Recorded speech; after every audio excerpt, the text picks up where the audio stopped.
Hello friends, welcome to April Investments. Please read the disclaimer before proceeding to the video content. இந்த வீடியோல Rajputana stainless steels ஐபிஓட complete analysis பத்தி பார்க்கலாம். இந்த company 1991ல இன்கார்பரேட் பண்ணிருக்காங்க அண்ட் இவங்க வந்து long and flat stainless steel ப்ராடக்ட்ஸை மேனுஃபேக்சரிங் அண்ட் மார்க்கெட்டிங் பிசினஸ்ல இருக்காங்க. இந்த கம்பெனி வந்து wide range of stainless steel ப்ராடக்ட்ஸை ஆஃபர் பண்ணிட்டு இருக்காங்க. இவங்களோட ப்ராடக்ட் போர்ட்ஃபோலியோ பார்க்கும்போது ரொம்பவே நல்லா ஸ்ப்ரெட் ஆகியிருக்கு. Round bright bars, square bars, hexagonal bright bars, HRAP flat bars, round cornered squares, hot rolled round bars, wire rods, cold drawn flat bars, precision shaft quality bars, forged and proof machined bars, threaded bars, continuous cast billets, forging quality ingots, perception hardening steel, duplex steelனு சொல்லியிருக்காங்க. இந்த company இவங்களோட product போர்ட்ஃபோலியோவை 3 வெர்டிகல்ஸா பிரிச்சிருக்காங்க. இதுல பில்லட்ஸ், cast ingots and hexagonal barsனு சொல்லியிருக்காங்க. இந்த products எல்லாத்தையுமே 80 divorce கிரேட்ஸ்ல offer பண்றதா சொல்லியிருக்காங்க. ஸோ இது வந்து இந்த கம்பெனிக்கு பாசிட்டிவான அப்டேட்டா நான் பார்க்குறேன். மேஜரா இந்த கம்பெனிக்கு டொமஸ்டிக் ரீஜன்ல இருந்து தான் சேல்ஸ் வந்துட்டு இருந்தாலும் இந்த கம்பெனி வந்து இவங்களோட ப்ராடக்ட்ஸை 5 கண்ட்ரீஸ்க்கு எக்ஸ்போர்ட் பண்றாங்க. இந்த கம்பெனி எக்ஸ்போர்ட் பண்ற கண்ட்ரீஸ்ன்னு பார்க்கும்போது UAE, USA, Turkey, Kuwait and போலண்டுன்னு புரிஞ்சுக்கலாம். இந்த கம்பெனிஸோட ஸ்டெயின்லெஸ் ஸ்டீல் ப்ராடக்ட்ஸ் வந்து seamless pipes, aerospace industries, forging industry, oil and gas, defence, automotive, aviation and precision இன்ஜினியரிங்ல ரொம்பவே அதிகமாக யூஸ் ஆகிட்டு இருக்கு. இந்த கம்பெனிக்கு குஜராத் ரீஜன்ல ஒரு மேனுஃபேக்சரிங் ஃபெசிலிட்டி இருக்கு அண்ட் அந்த ஃபெசிலிட்டியில induction furnace, heat treatment facilities and rolling mills வச்சிருக்கிறதா சொல்லியிருக்காங்க. லாஸ்ட் ஃபினான்ஷியல் இயர்ல பார்க்கும்போது இந்த கம்பெனில 408 பெர்மனன்ட் எம்ப்ளாயீஸ் ஒர்க் பண்ணிட்டு இருக்காங்க. Next segment wise business revenue பத்தி பார்க்கலாம்.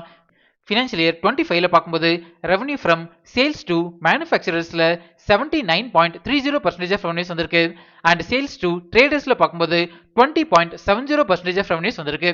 இதுல இருந்து இந்த கம்பெனிக்கு மெஜாரிட்டி ஆஃப் ரெவன்யூஸ் வந்து சேல்ஸ் டு மேனுஃபேக்சரிங் பிசினஸ்ல இருந்து தான் அதிகமான ரெவன்யூ ஜெனரேட் ஆகிட்டு இருக்குதுன்னு புரிஞ்சுக்கலாம். Next region wise business revenue பத்தி பார்க்கலாம். ஃபினான்ஷியல் இயர் 25ல பார்க்கும்போது டொமஸ்டிக் ரெவன்யூ வந்து 98.36% சொல்லியிருக்காங்க. இதுல இருந்து இந்த கம்பெனிக்கு மெஜாரிட்டி ஆஃப் ரெவன்யூஸ் வந்து டொமஸ்டிக்ல இருந்து மட்டும் தான் ஜெனரேட் ஆகிட்டு இருக்குதுன்னு புரிஞ்சுக்கலாம். ஓவரால் இந்த கம்பெனியோட பிசினஸ் போர்ட்ஃபோலியோ வந்து ஸ்ட்ராங்கா டெவலப் ஆகிட்டு இருக்கு. நெக்ஸ்ட் ஃபினான்ஷியல் இன்ஃபர்மேஷன் பத்தி பார்க்கலாம். இந்த கம்பெனியோட assets, profit after tax, EBITDA, net worth, reserves and surplus free cash flow வந்து இயர் ஆன் இயர் கேட்டகரியில ஸ்ட்ராங்கா டெவலப் ஆகிட்டு இருக்கு. டோட்டல் இன்கம் பார்க்கும்போது ஃபினான்ஷியல் இயர் 25ல நல்லாவே இம்ப்ரூவ் ஆகிருக்கு, பட் 24ல ஸ்லைட்டா டிப் ஆகிருக்கு. ப்ராஃபிட் ஆஃப்டர் டாக்ஸ் பார்க்கும்போது ஃபினான்ஷியல் இயர் 25ல 39.85 crores அளவுக்கு பப்ளிஷ் பண்ணியிருக்காங்க அண்ட் நெட் வர்த் பார்க்கும்போது 151.95 crores அளவுக்கு பப்ளிஷ் பண்ணியிருக்காங்க. டோட்டல் பாரோயிங்ஸ் பார்க்கும்போது ஃபினான்ஷியல் இயர் 25ல ஸ்லைட்டா அதிகமாக இருக்கு. ஓவரால் இந்த கம்பெனியோட ஃபினான்ஷியல் இன்ஃபர்மேஷன் வந்து ஸ்ட்ராங்கா டெவலப் ஆகிட்டு இருக்கு. நெக்ஸ்ட் பிரைஸ் வேல்யூஷன் பத்தி பார்க்கலாம். அதாவது இந்த ஐபிஓல அட்ராக்டிவ் வேல்யூஷன்ல வராங்களான்னு செக் பண்ணலாம். இந்த பிரைஸ் வேல்யூஷன் கால்குலேட் பண்றதுக்கு நம்ம யூஸ் பண்ற ஒன் ஆஃப் தி மெத்தட் வந்து price to earnings ratio calculation. ஒரு ஸ்டாக்கோட PE ரேஷியோ கால்குலேட் பண்றதுக்கு 2 இன்புட்ஸ் தேவைப்படும். இதுல ஃபர்ஸ்ட் இன்புட் வந்து ஐபிஓ பிரைஸ். இந்த ஐபிஓவோட லோயர் பிரைஸ் பேண்ட் 116 ரூபீஸ்னு சொல்லியிருக்காங்க அண்ட் ஹையர் பிரைஸ் பேண்ட் பார்க்கும்போது 122 ரூபீஸ் பர் ஷேர்னு சொல்லியிருக்காங்க.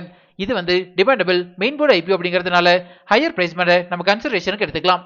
அண்ட் செகண்ட் இன்புட் வந்து ஏர்னிங்ஸ் per share. இந்த EPSனா என்ன, இதோட அப்ளிகேஷன் என்ன அண்ட் இதை எப்படி கால்குலேட் பண்றது அப்படிங்கிற டீடைல்டு வீடியோ நம்ம சேனல்ல நான் ஆல்ரெடி பப்ளிஷ் பண்ணியிருக்கேன். அந்த வீடியோவை இதோட என் கார்டு அண்ட் டிஸ்கிரிப்ஷன்ல தரேன், நீங்க ரெஃபர் பண்ணிக்கோங்க. இந்த கம்பெனியோட ஏர்னிங்ஸ் per share வந்து இயர் ஆன் இயர் கேட்டகரியில ஸ்ட்ராங்கா இம்ப்ரூவ் ஆகிட்டு இருக்கு. ஜென்ரலா ஒரு கம்பெனியோட EPS இயர் ஆன் இயர் கேட்டகரியில இம்ப்ரூவ் ஆகிறது அந்த கம்பெனிக்கு பாசிட்டிவான அப்டேட்னு புரிஞ்சுக்கலாம்.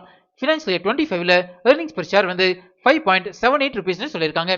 இந்த ரெண்டு இன்புட்ஸை யூஸ் பண்ணி ஸ்டாக்கோட PE ரேஷியோ கால்குலேட் பண்ணீங்கன்னா 21.11 வரும். இப்போ ஸ்டெயின்லெஸ் ஸ்டீல் ப்ராடக்ட்ஸ் மேனுஃபேக்சரிங் பிசினஸோட இண்டஸ்ட்ரி ஆவரேஜ் PE ரேஷியோ வந்து 58.56ன்னு சொல்லியிருக்காங்க. இண்டஸ்ட்ரி ஆவரேஜ் PE ரேஷியோவோட கம்பேர் பண்ணும்போது ஸ்டாக் PE ரேஷியோ வந்து ரொம்பவே கம்மியா இருக்கு. இந்த ரீசன்னால அட்ராக்டிவ் வேல்யூஷன்ல வராங்கன்னு புரிஞ்சுக்கலாம். நம்ம டெலிகிராம் சேனலோட டிஸ்கிரிப்ஷன் வந்து இப்படிதான் மென்ஷன் ஆகியிருக்கும். கரண்டா நம்ம டெலிகிராம் சேனல்ல 8007 சப்ஸ்கிரைபர்ஸ் இருக்காங்க. இன்கேஸ் நீங்க ஃபேக் டெலிகிராம் சேனல்ல ஜாயின் பண்ணிருந்தீங்கன்னா அதுல இருந்து எக்ஸிட் பண்ணிக்கோங்க. இந்த சப்ஸ்கிரைபர்ஸ் கவுண்டை நான் டெய்லி பேசிஸ்ல அப்டேட் பண்ணிட்டே இருப்பேன், நீங்க ரெஃபர் பண்ணிக்கோங்க. நெக்ஸ்ட் ஃபண்டமெண்டல் பாராமீட்டர்ஸ் பத்தி பார்க்கலாம். இந்த கம்பெனியோட ரெவன்யூ ஃப்ரம் ஆபரேஷன்ஸ் வந்து இயர் ஆன் இயர் கேட்டகரியில கன்சிஸ்டன்டா இம்ப்ரூவ் ஆகிட்டு இருக்கு and profit after tax margin பாத்தீங்கன்னா ஃபினான்ஷியல் இயர் 25ல 4.28% மெயின்டைன் பண்றாங்க அண்ட் இதுவுமே இயர் ஆன் இயர் கேட்டகரியில ஸ்ட்ராங்கா இம்ப்ரூவ் ஆகிட்டு இருக்கு. ஃபண்டமெண்டல் பாராமீட்டர்ஸ் ஆன return on capital employed ROCE percentage வந்து ஃபினான்ஸ் இயர் 25ல 31.72% அளவுக்கு மெயின்டைன் பண்றாங்க. And return on equity ROE percentage வந்து 30.17% அளவுக்கு மெயின்டைன் பண்றாங்க. ஜெனரலா இந்த ரெண்டு பாராமீட்டர்ஸுமே 15%க்கு மேல இருந்தாலே ஃபண்டமெண்டலி ஸ்ட்ராங் கம்பெனின்னு நான் சொல்லியிருக்கேன். And dept to equity ratio வந்து ஃபினான்ஸ் இயர் 25ல 0.66 டைம்ஸ் அளவுக்கு மெயின்டைன் பண்றாங்க.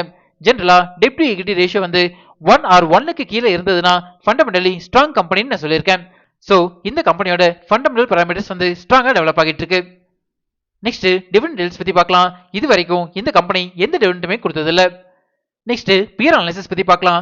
ஸ்டெயின்லெஸ் ஸ்டீல் ப்ராடக்ட்ஸ் மேனுஃபேக்சரிங்ல இந்த கம்பெனிக்கு லிஸ்டட் பேர்ஸ் பார்க்கும்போது Mangalam world wide limited, Mukand limited, Electrotherm limited and Panchmahal steel limited. இந்த கம்பெனியோட லிஸ்டட் பேர்ஸ் கூட கம்பேர் பண்ணும்போது ரெவன்யூ ஃப்ரம் ஆபரேஷன்ஸ்ல இந்த கம்பெனி வந்து நியூட்ரல் பொசிஷன்ல இருக்காங்க. அண்ட் ஃபண்டமெண்டல் பாராமீட்டர்ஸ்ல கம்பேர் பண்ணும்போது லீடிங் பொசிஷன்ல இருக்காங்கன்னு புரிஞ்சுக்கலாம். நெக்ஸ்ட் இண்டஸ்ட்ரியல் அனாலிசிஸ் பத்தி பார்க்கலாம். ஸ்டெயின்லெஸ் ஸ்டீல் ப்ராடக்ட்ஸோட டிமாண்ட் வந்து இயர் கேட்டகரியில கன்சிஸ்டன்டா இம்ப்ரூவ் ஆகிட்டு இருக்கு. ப்ரொடக்ஷன் அண்ட் கன்சப்ஷன் பர்டிகுலரா இன் இந்தியான்னு பார்க்கும்போது நல்லாவே டெவலப் ஆகிட்டு இருக்கு. இது வந்து இந்த கம்பெனிக்கு பாசிட்டிவான அப்டேட்டா நான் பார்க்கறேன். நெக்ஸ்ட் ரிஸ்க் ஃபேக்டர்ஸ் பத்தி பார்க்கலாம். நான் அனலைஸ் பண்ண வரைக்கும் இந்த கம்பெனில மேஜர் ரிஸ்க் ஃபேக்டர்ஸ் பார்க்கும்போது ஃபினான்ஸ் இயர் 25ல இந்த கம்பெனியோட அட்ரிஷன் ரேட் வந்து மோர் தென் 13% சொல்லியிருக்காங்க. ஜெனரலா ஒரு டெவலப்டு கம்பெனியோட அட்ரிஷன் ரேட் வந்து 10%க்கு உள்ள இருந்ததுன்னா ஸ்ட்ராங்கான கம்பெனின்னு புரிஞ்சுக்கலாம். Next objects of the issue பத்தி பார்க்கலாம்.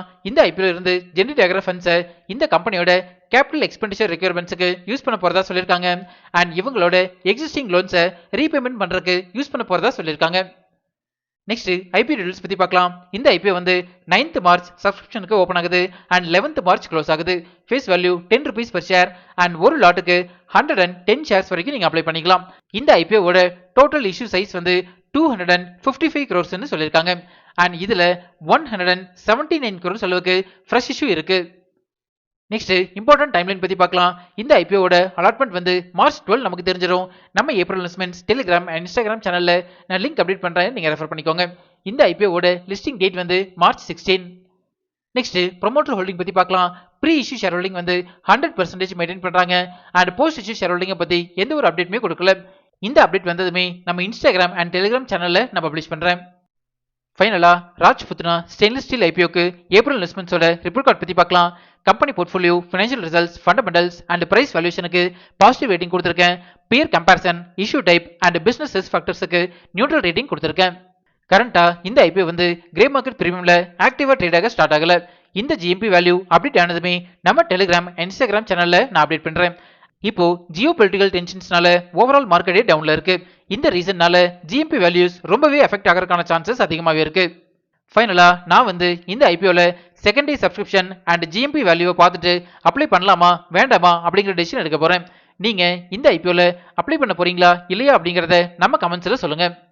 இப்போ நம்ம சேனல் வந்து இன்ஸ்டாகிராம்லயும் ஆக்டிவா இருக்கும். ஸ்கிரீன்ல தெரியற இந்த லிங்கை ஸ்கேன் பண்ணி இன்ஸ்டா சேனல்ல ஃபாலோ பண்ணிக்கோங்க. இன்ஸ்டாகிராம்ல உங்களோட டவுட்ஸ் அண்ட் பர்சனல் மெசேஜஸை எனக்கு டைரக்டாவே சென்ட் பண்ணுங்க. நம்ம இன்ஸ்டால டிஸ்கஸ் பண்ணலாம்.